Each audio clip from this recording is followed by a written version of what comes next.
धर्मनगरी कुरुक्षेत्र में आम आदमी पार्टी की एक बैठक पंजाबी धर्मशाला में आज आयोजित की गई। इस बैठक में पहुंचे डॉक्टर सुशील गुप्ता ने मीडिया से बातचीत करते हुए कहा कि 28 जनवरी को जींद में आम आदमी पार्टी शंखनाद करने जा रही है, जिसमें हर गांव से 10 लोग पहुंचेंगे। उन्होंने कहा कि हरियाणा में भी दिल्ली की तर्ज पर स्कूल, शिक्षा, स्वास्थ्य सेवाओं के लिए लोग परिवर्तन चाहते हैं। इस तरह का परिवर्तन दिल्ली और पंजाब की तर्ज पर हरियाणा में भी हो सकता है।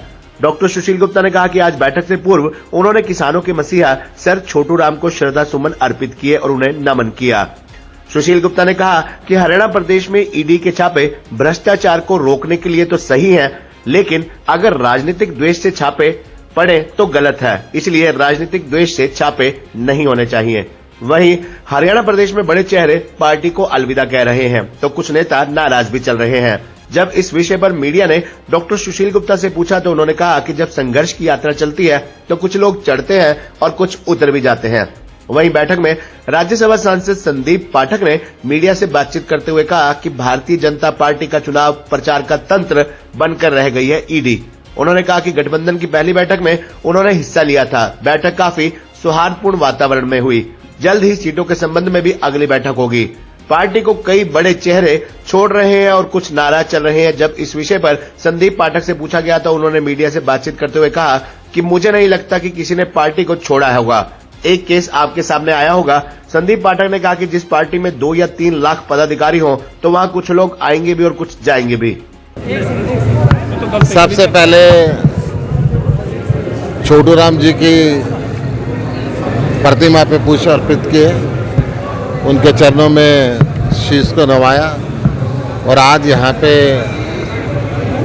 आम आदमी पार्टी के राष्ट्रीय संगठन महामंत्री संदीप पाठक जी आए हैं। 28 जनवरी को जींद में केजरीवाल जी आ रहे हैं, भगवंत मान जी आ रहे हैं और पूरे हरियाणा के हर गांव से 10-10 लोगों को वहाँ पे आमंत्रित किया गया है ताकि हरियाणा के जो बदलाव, भ्रष्टाचारी व्यवस्था को जड़ से उखाड़ फेंकने का, बेरोजगारी को ख़त्म करने का, नशे को ख़त्म करने का, अच्छे स्कूल, अच्छे हॉस्पिटल, अच्छे कॉलेज और बच्चों को रोजगार देने का आमूल चूल परिवर्तन दिल्ली और पंजाब की तरह हरियाणा में भी हो सके।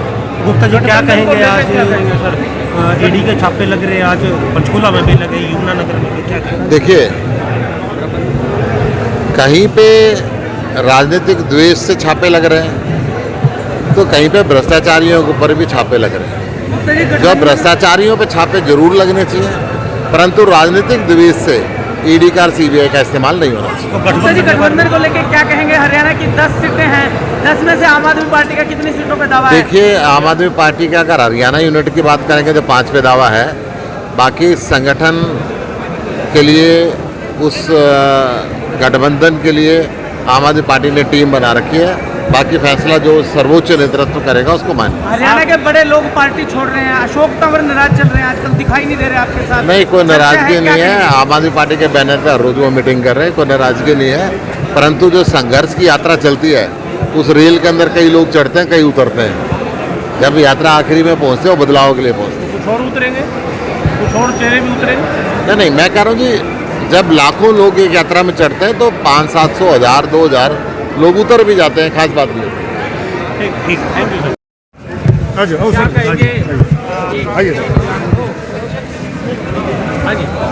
जींद रैली को लेकर के क्या कह रहे हैं? तो आप सबने देखा होगा कि हमारी बदलाव यात्रा चली थी पूरे हरियाणा में।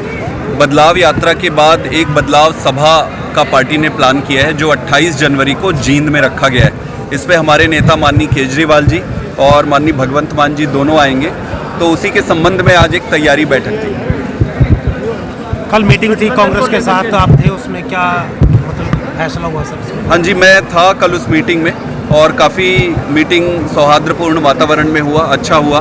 सभी ने एक ही बात कही कि भाई आज देश के लिए ज़रूरी है तो देश के लिए इकट्ठे आएंगे। बाकी की बातचीत और अगली मीटिंग में और उसके बाद जो भी मीटिंग होगी सीटों को लेकर बंटवारे की बात होगी, सारी चीज़ें होगी मीटिंग में। कल पहला मीटिंग था और कल बेसिक चीज़ों पर ही डिस्कशन हुआ। आने वाली जो मीटिंग होगी उसमें फिर एक एक करके हरियाणा में ईडी के छापे जारी हैं, आज पंचकूला में भी लगे 3 छापे, यमुनानगर, क्या कहें? ईडी तो सर अब इनके चुनाव प्रचार का, भारतीय जनता पार्टी के चुनाव प्रचार का तंत्र है।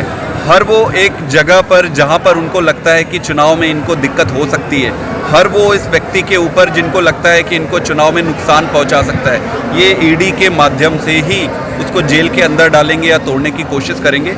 मुझे ये लगता है कि देश का लिए काफ़ी दुर्भाग्य है, क्योंकि आज के ज़माने में इस तरीके की राजनीति जनता पसंद नहीं करती और बर्दाश्त भी नहीं करती, तो जनता जवाब देगी। अशोक तंवर नहीं दिखाई दिए आज मीटिंग में।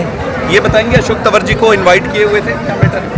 और मीटिंग थी, बड़े चेहरे छोड़ रहे हैं, तंवर नाराज चल रहे हैं, क्या कहेंगे आप? मुझे नहीं लगता पार्टी किसी ने छोड़ा है। एक केस आपके सामने आया होगा और आप देख रहे हैं कि जिस पार्टी में लगभग 2 लाख 3 लाख के आसपास पदाधिकारी है, वहाँ पर कुछ लोग आएंगे भी, कुछ लोग जाएंगे। हमारे तरफ से मैं ये कहना चाहता हूँ कि हम ऐसी पार्टी है जो एक सिद्धांत और एक आइडियोलॉजी को लेकर आए कि देश को आगे बढ़ाना है। सबका स्वागत है, लेकिन हर व्यक्ति की अपनी मंशा होती है, जिनको इस संघर्ष में साथ देना होगा देंगे। और एक चीज़ और बता दूं, हमारी पार्टी में संघर्ष ही है, हमारा जीवन पूरा संघर्ष में है। हो सकता है दूसरी पार्टियों में आसान जिंदगी होगी, आराम की जिंदगी होगी, तो भाई अपनी अपनी स्वेच्छा है। अपने जीवन में कौन कितना संघर्ष ले सकता है वो व्यक्ति तय करे। केजरीवाल भी हरियाणा में दौरे कर सकते हैं। बिल्कुल केजरीवाल जी करेंगे और पूरी जीवन लगा दी। उनको मसीहा कहते थे किसानों का। अभी खट्टर सरकार जो किसानों के खिलाफ जो काम कर रही है वो बहुत दुर्भाग्यपूर्ण है। आप देखेंगे कि फसल कितने लार्ज स्केल पे यहाँ पे बर्बाद हुए थे।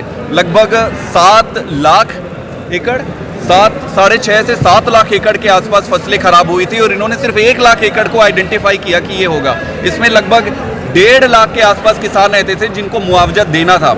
इन्होंने सिर्फ 20-30 हज़ार किसानों को मुआवजा दे रहे और सिर्फ 31 करोड़ का पैसा इन्होंने सैंक्शन किया है। अब बताओ, जहां पे लाखों किसानों को बर्बाद हो गई उनकी फसलें, आप 31 करोड़ दिए हो। भाई साहब ये कैसे होगा? तो किसानों से इतनी दुश्मनी क्यों है इनको? क्या इनकी नाराजगी है किसानों से? हर कदम पे जब भी किसान की बात आती है उनसे बदला लेना चाहते हैं, उनको नीचा दिखाना चाहते हैं। तो भाजपा से मैं अनुरोध करूंगा कि अच्छी भावना से देश चलाओ। जनता ने आपको प्यार दिया है भाई, उनके समर्थन से ही तो आपकी सरकार बनी है। तो जनता ने जो प्यार आशीर्वाद दिया है उसको सूद समेत आप वापस करो, ऐसे बदला मत लो किसानों से।